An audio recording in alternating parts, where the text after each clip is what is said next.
అయితే జరిగింది. ఔరేక్ బార్ కాంగ్రెస్ సర్కార్. భూపల్లి జిల్లాలో రేవంత్ గర్జన, ప్రజాపాలన పాపాల భైరవుడా అంటూ కేసీఆర్ను ఉద్దేశించి రేవంత్ రెడ్డి మరి విరుచుకుపడ్డారు. ఇక అదే విధంగా నిన్న మళ్ళా వచ్చేది కేసీఆర్ సర్కారే, హైడ్రేను ఎత్తి అవతలేస్తా అని చెప్పి కేసీఆర్ నిన్న ప్రజా ఆశీర్వాద సభలో నిన్న మాట్లాడటం జరిగింది. ఒకరిపై ఒకరు మాటల తోటాలు అయితే పీల్చుకున్నారు. ప్రధానంగా ముందుగా చూద్దాం కేసీఆర్ గారు ఏమన్నారో, ఏం మాట్లాడారో ముందు చూద్దాం. మళ్ళా వచ్చేది మేమే, కేసీఆర్ సర్కార్, హైడ్రాను ఎత్తి అవతల పారేస్తాం, మొదటి సంతకం దానిపైన, హైదరాబాద్లో హైడ్రా, నిజామాబాద్లో నిడ్రా అట, పాలన వదిలేసి కేసీఆర్ చావాలి అని కోరుకుంటున్నారు, 1000 జన్మలెత్తే నేను చావను నా కొడక, జగిత్యాల సభలో కేసీఆర్ నిప్పులు, జీవన్ రెడ్డి సేవలు రాష్ట్ర స్థాయిలో వాడుకుంటామని ప్రకటన. మొన్న కేవలం 1.7% ఓట్లతో ఓడిపోయాం, ప్రజలు ఇప్పుడే కాంగ్రెస్ నైజాన్ని గ్రహిస్తున్నారు, మళ్ళీ బరాబర్ మనమే అధికారంలోకి వస్తాం, ఈసారి బంపర్ మెజార్టీతో వస్తామని బీఆర్ఎస్ అధినేత కేసీఆర్ ధీమా వ్యక్తం చేశారు. హైడ్రా తెచ్చిందే కాక దాన్ని జిల్లాలకు తెస్తామంటున్నారని, బీఆర్ఎస్ రాగానే హైడ్రాను ఎత్తి అవతల పడేస్తామని, పనికి మాలిన హైడ్రాను పీకేసేందుకే తొలి సంతకం పెడతానని బీఆర్ఎస్ అధినేత కేసీఆర్ అన్నారు. హైదరాబాద్లో హైడ్రా తెస్తే నిజామాబాద్లో నిడ్రా వస్తుందని పీసీసీ అధ్యక్షుడు అంటున్నారు. జగిత్యాలకు జిడ్రా వస్తుందా అని ఎద్దేవా చేశారు. సీనియర్ నాయకుడు టీ జీవన్ రెడ్డికి కేసీఆర్ స్వయంగా గులాబీ కండువా కప్పి పార్టీలోకి సాదరంగా ఆహ్వానించారు. 45 ఏళ్ల సుదీర్ఘ రాజకీయ స్నేహాన్ని గుర్తు చేసుకుంటూ జీవన్ రెడ్డి కేవలం జగిత్యాల కోసమే కాకుండా తెలంగాణ అస్తిత్వ పోరాటం కోసం బీఆర్ఎస్లోకి వచ్చారని కొనియాడారు.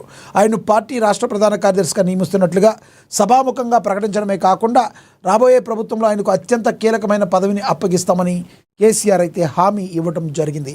మూసీ నది ప్రక్షాళన పేరుతో ప్రభుత్వం చేపడుతున్న చర్యలను కేసీఆర్ తీవ్రంగా వ్యతిరేకించారు. మూసీని శుభ్రం చేయడం మంచిదే, కానీ ఆ పేరుతో 15,000 పేదల ఇల్లు కూలగొట్టడం ఏంటి అని కేసీఆర్ ప్రశ్నించారు. ఇక ఏ రకమైన ధర్మం అని నిలదీశారు. ఇది కేవలం రియల్ ఎస్టేట్ వ్యాపారం కోసం జరుగుతున్న కుట్రని, బడా వ్యాపారులకు మేలు చేసేందుకే పేదల ఇళ్లను భరిస్తున్నారని కేసీఆర్ ఆరోపించారు. ఇక నాడు గంజి కేంద్రాలు, నేడు అంధకారం. ఇక 420 హామీలతో మోసం, కాంగ్రెస్ వైఫల్యానికి ధ్వజమెత్తారు. రాష్ట్ర ఆర్థిక పరిస్థితి అగమ్య గోచరం అయిపోయిందన్నారు. ఇక షాపులో లేని యూరియా యాప్లో ఉంటుందా అని ప్రశ్నించారు కేసీఆర్. ఇక అదేవిధంగా చూసుకుంటే తెలంగాణ పునర్నిర్మాణానికి మళ్ళీ అంకురార్పణ జరుగుతుందని కేసీఆర్ చెప్పారు. ఈ రకంగా మరి ఆయన నిప్పులు అయితే చెరిగారు రేవంత్ మీద, రేవంత్ సర్కార్ మీద. ఇక అదే సమయంలో మరి భూపాలపల్లిలో నిన్న సభ జరిగింది. ఔరేక్ బార్ కాంగ్రెస్ సర్కార్ భూపాలపల్లి జిల్లాలో రేవంత్ గర్జించారు. ప్రజాపాలన పాపాల భైరవుడా కేసీఆర్, 2029లో నువ్వో నేనో తేల్చుకుందాం, నీ ప్రతిపక్ష హోదా ఓడగొడితేనే నా పేరు మార్చుకుంటా, ఓడగట్టకపోతే నా పేరు మార్చుకుంటా. కేసీఆర్ అహంకారానికి మేడిగడ్డ పిల్లర్లే సజీవ సాక్ష్యం. జీవన్ రెడ్డి కార్యకర్తల గుండె మీద తన్నెళ్ళాడు. సీఎం రేవంత్ సవాళ్ల పర్వం. రైతు భరోసా 2వ విడత నిధుల విడుదల. నాదీ మహేష్ గౌడ్ వైఎస్డిఎస్ జోడి.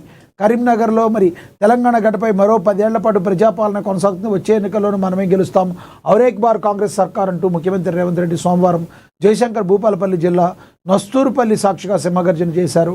జగిత్యాల్లో కేసీఆర్ చేసిన విమర్శలకు అదే స్థాయిలో అంతకంటే రెట్టింపు వాడితో రేవంత్ ప్రతి దాడికి దిగారు. ఇది కేవలం ఒక నినాదం మాత్రమే కాదు, రాబోయే దశాబ్ద కాలం పాటు తెలంగాణ గడ్డపై ప్రజాపాలనే రాజ్యం మేలుతుందని ఒక దీశాలి సంకల్పమని ఆయన చాటి చెప్పడం అయితే జరిగింది. మేడిగడ్డ సాక్షిగా గత ప్రభుత్వ అవినీతి కోటలు బద్దలు కొడుతూ అభివృద్ధి సంక్షేమమే తన ప్రభుత్వ చిరునామా అని ముఖ్యమంత్రి ఈ సందర్భంగా ప్రకటించారు. వైఎస్డిఎస్ కాంబినేషన్ లాగా తనది మహేష్ కుమార్ గౌడ్ది హిట్ కాంబినేషన్ అని, పార్టీని మళ్ళీ అధికారంలోకి తెస్తామని చెప్పి రేవంత్ రెడ్డి తెలిపారు. కేసీఆర్ 2029లో నువ్వో నేనో తేల్చుకుందామని ముఖ్యమంత్రి రేవంత్ రెడ్డి సవాల్ విసిరారు.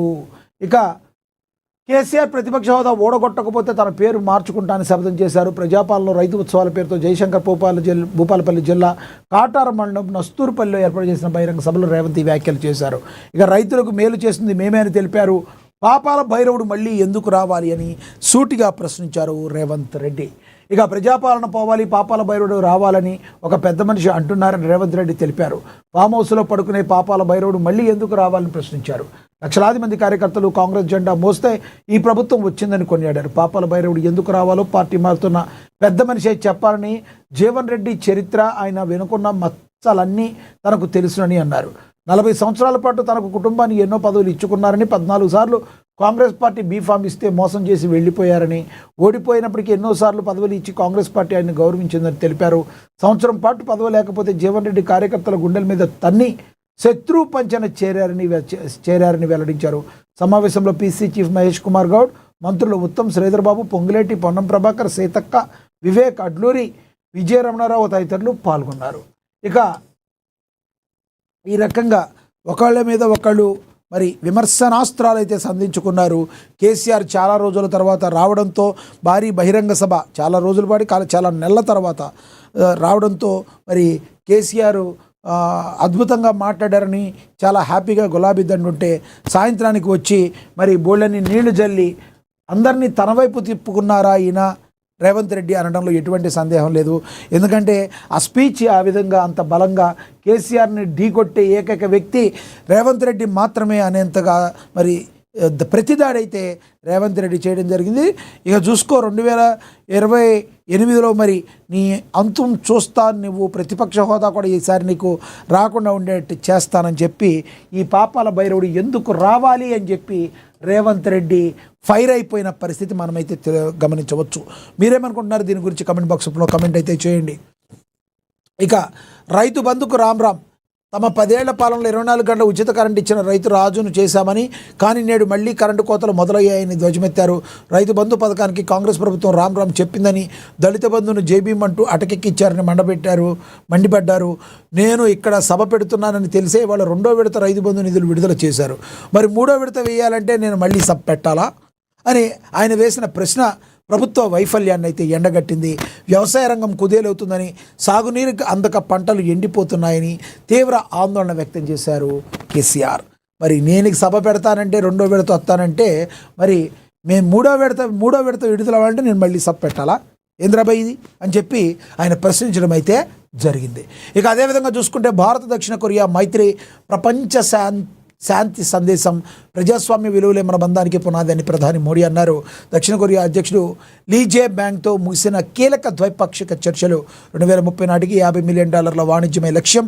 భారత దక్షిణ కొరియా దేశాల మధ్య ఉన్న దృఢమైన ద్వైపాక్షిక సంబంధాలకు ప్రజాస్వామ్య విలువలే బలమైన పునాది అని భారత ప్రధానమంత్రి నరేంద్ర మోడీ పునరుద్ఘాటించారు. మరి ప్రజాస్వామ్య విలువలు, చట్టబద్ధమైన పాలన అనేవి 2 దేశాల డిఎన్ఏలోనే అంతర్భాగంగా ఉన్నాయని ఆయన స్పష్టం చేశారు. 3 రోజుల అధికారిక పర్యటన నిమిత్తం భారతదేశానికి వచ్చిన దక్షిణ కొరియా అధ్యక్షుడు లీ జే బ్యాంగ్తో ప్రధాని మోడీ దేశ రాజధానిలో ఢిల్లీలో అత్యంత కీలక సమావేశం నిర్వహించారు. ఈ సందర్భంగా ఇరు దేశాధినేతలు నేతలు సెమీ కండక్టర్ల తయారీ, రక్షణ రంగంలో సహకారం, పర్యావరణ హితమైన హరిత ఇంధనం, సమగ్ర ఆర్థిక భాగస్వామ్య ఒప్పందం వంటి పలు వాటిపై కీలక చర్చలు జరిపారు. అనంతరం ఏర్పాటు చేసిన సంయుక్త సమావేశంలో మాట్లాడటం అయితే జరిగింది. మరి 2 దేశాలకి మరి అద్భుతమైన స్నేహపూర్వక సంబంధం ఉంది అనటానికి ఇది నిదర్శనంగా మనం చెప్పవచ్చు. అదేవిధంగా చూసుకుంటే ఆర్టీసీ సమ్మె లేకుండా చూస్తామని చెప్పి కాళేశ్వరం సభలో మంత్రి పొన్నం ప్రభాకర్ ప్రకటించారు.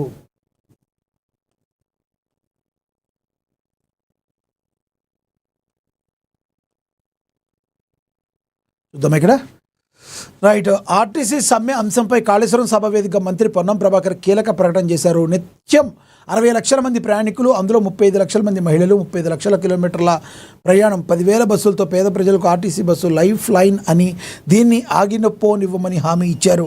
ఆర్టీసీ సమ్మె లేకుండా చూస్తామన్నారు. కార్మికుల సంక్షేమం, ప్రయాణికుల సౌకర్యం, సంస్థ పరిరక్షణ మీద తమ దృష్టి అని తెలిపారు. సమ్మెకి సిద్ధమవుతున్న వారిని సంప్రదించి సమ్మె లేకుండా చేస్తామన్నారు. మంగళవారం చెన్నై నుంచి డిప్యూటీ సీఎం వచ్చాక ఆర్టీసీ సమ్మె లేకుండా చూస్తామని మంత్రి పేర్కొన్నారు. మంగళవారం రాత్రి నుండి ఆర్టీసీ కార్మికులు సమ్మె తలపెట్టగా మంత్రి పొన్నం చర్చలకు సిద్ధమని తేల్చి చెప్పడం అయితే జరిగింది. ఎటువంటి పరిస్థితుల్లో ఆర్టీసీ సమ్మెకు రానివ్వం, తద్వారా ఎందుకంటే ఎంతోమంది మహిళలు ఈ రోజున ఆర్టీసీ బస్సులో ప్రయాణిస్తారు, సమ్మెకి వెళితే ఇదంతా ప్రాబ్లం అవుతుంది. కాబట్టి ఎటువంటి పరిస్థితుల్లో వాళ్ళ కార్మికులతో మేము మాట్లాడతాం, వాళ్ళ డిమాండ్లు ఏంటో తెలుసుకుంటాం డిప్యూటీ సీఎం వచ్చిన తర్వాత అని మంత్రి పొన్నం ప్రభాకర్ హామీ అయితే ఇవ్వటం అయితే